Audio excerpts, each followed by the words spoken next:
බණ්ඩාරෝල් නගරයට රහස්කාරක ජනතාවක් මේ එකතු වෙලා ඉන්නේ. උමාවේ බහු විනාශකාරී ව්‍යාපෘති හේතුවෙන් අවතන් වෙච්ච අලාභයට පත් වෙච්ච ජනතාව. උමාවේ බහු විනාශකාරී ව්‍යාපෘතිය නිසා මේ වෙනකොට ඌවපර්ණගම, වැලිමඩ, බණ්ඩාරෝල, ඇල්ල, වැල්ලවාය ප්‍රාදේශීය ලේකම් කොට්ටාස්වල විශාල ජනතාවක් අවතන් වෙලා ඉන්නවා. 5000කට ආසන්න පෞල් සංඛ්‍යාවක් මේ වෙනකොට බලපෑමට ලක් වෙලා තියෙනවා. උමාවේ බහු විනාශකාරී ව්‍යාපෘතියේ මහවුමගේ ගියකාන්දුව පටන් ගත්ත ගිය අවුරුදු දෙසැම්බර් 26 වෙනිදා අද වෙනකොට මාස 6ක් ගෙවිලා තියෙනවා. මේ වෙනකම් බැරි වුණා පාලකයන්ට ඒ අදාළ බලධාරීන්ට ඒ සිදුර වහලා දාන්න. ඒ නිසා මේ භූඅභ්‍යන්තරයේ තියෙන මහා ජල කඳක් තාමත් පිට වෙලා කිලිඳුවට ගලාගෙන යනවා.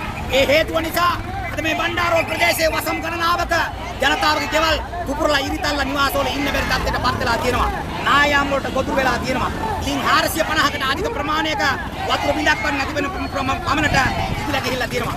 ගෙවල් විතරක් 1750ක් ඉරිතල්ලා විනාශ වෙලා තියෙනවා. වැඩ කරපු කුඹුරු එළවලු වගාව දීගොවිතන කරපු වගාබි අද පුරන් වෙලා තියෙනවා. වගා කරන්න බැරි තත්ත්වයට පත් වෙලා තියෙනවා. වතුර කඳුලක් ඒ වගේ නැති වෙලා තියෙනවා. මකුල්ලල්ල පාසල ඉරිතල්ලා විනාශ වුණා. ගොඩනැගිලි පර්යේෂණ ආයතනය කිව්වා ඒ පාසලේ දරුවෝ තියන්න එපා. ඒ පාසල අවදානම් කියලා. මහමැතිතුමා ඇතුළු බලධාරීන් කිව්වා පාසලට පාසලක් අලුතෙන් හදලා දෙනවා කියලා කිව්වා. ඉඩමට ඉඩමක් දෙනවා කිව්වා. ගොඩනැගිලිට ගොඩනැගිලි දෙනවා කියලා කිව්වා. නමුත් ඒ දරුවන්ට පාසලක් හම්බුනේ නැහැ. දරුවෝ පන්සලේ ඉගෙන ගත්තා. දරුවෝ ප්‍රජාශාලාවේ ඉගෙන ගත්තා. නමුත් කාලයක් යනකොට දරුවන්ට ඒ තැන්වල ඉඩ කඩ මදි. පාලකවරු උත්තරයක් දීපු නැති නිසා ආයෙනකොට ජනතාව කල්පනා කරා දරුවෝ නැවත පාසලට අරන් යන්න ඕනි කියලා. අද හබකක් යට මර උගුලක් යට ජනතාවගේ දරුවෝ අධ්‍යාපනය ලබනවා. අපි පාලකයන්ගෙන් ප්‍රශ්න කරනවා නීරිය බැද්දේ වෙච්ච විනාශේ මකුල්ලල්ලේ දරුවන්ට උරුම කරන්නද හදන්නේ කියලා. ඇයි පාසලට පාසලක් දෙන්න බැරි? අධිවේග හදන්න සල්ලි තියෙනවා නම්, මහා සැනකෙලි පවත්වන්න සල්ලි තියෙනවා නම් ඇයි ජනතාවට සාහන සලසන්න බැරි කියලා අපි අහනවා. තාම මාස 6ක් වෙනවා. බවුසර් වලින් වතුර කඳුල ගිහිල්ලා ජනතාවට බෙදා හරිනවා. ඒවා ජනතාවට ප්‍රමාණවත් නැහැ. ඉතින් අද ජනතාවට බොන්න හරියට වතුරක් නැහැ. වගාවට වතුරක් නැහැ. ගෙවල් වල ඉඳි හිටින්න බැරි තත්ත්වයට පත් වෙලා තියෙනවා. වන්දියක් නැහැ. වන්දි දෙනවා කියලා කිව්වා. සාධාරණ වන්දියක් නැහැ. මාස 6ක් ගියා වන්දියක් නැහැ. සත 5ක වන්දියක් දීලා නැහැ. ඒකට ඒ ජනතාව පාරට බහින්න ඕනේ නැද්ද? ජනතාව පාරට බහිනකොට ඊයේ රාත්‍රියේ ඉඳන් පොලිසිය සැරිසරන ගම්මානවල මොකක්ද කියන්නේ? අධිකරණ වාරණ නියෝගයක් අරගෙන අපිට අමුතුවෙන් වාරණ ගන්න ඕනේ නැහැ.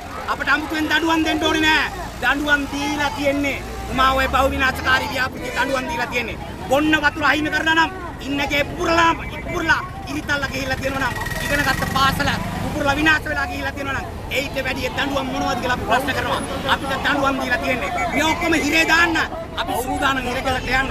හිරේකතර මේක වැඩි සැපයි කියලා අපි කියනවා. ඇයි? එතන වතුර ටික දෙනවා.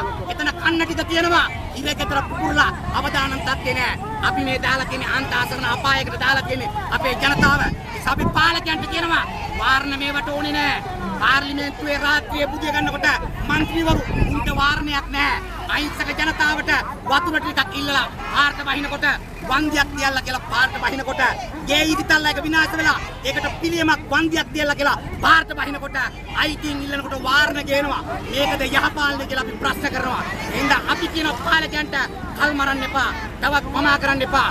මාස 6ක් ඉවසලා බැරි තැන අද දහස් ගානක ජනතාවක් බණ්ඩාරෝල් නගරයට බැහැලා තමන්ගේ අයිතිවාසිකම ඉල්ලලා සටන් කරනකොට ඒක වාරණය කරලා ඉරේ විලංගුවේ දාලා අධිකරණයේ දාලා මට්ටම් කරන්න දඬුවම් දෙන්න මර්ධනය කරන්න අපි යහපාලනයෙන් ඒව බලාපොරොත්තු වෙන්නේ නැහැ. ඒක සාධාරණ පිළිතුරක් දෙන්න.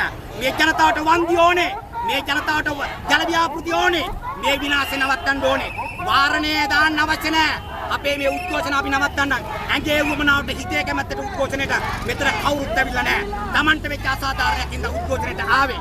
ඉන්න මේ උද්ඝෝෂණ නවත්තන්න ඕන නම් අධිකරණ වාරණ ඕනේ නැහැ. පොලිසිය නීති ඕනේ නැහැ. ඒව පැත්තක දාන්න. අපි උද්ඝෝෂණ නවත්තන්න. කොහමද නවත්තන්නේ? ওই විනාශය නවත්තන්න. ජල ව්‍යාපෘති දෙන්න, වන්දි ටික දෙන්න, අන්න ක්‍රමයක් හදන්න. අන්නේ විනාශය නැවතුවට පස්සේ අපේ උද්ඝෝෂණ අපි නවත්තන්න.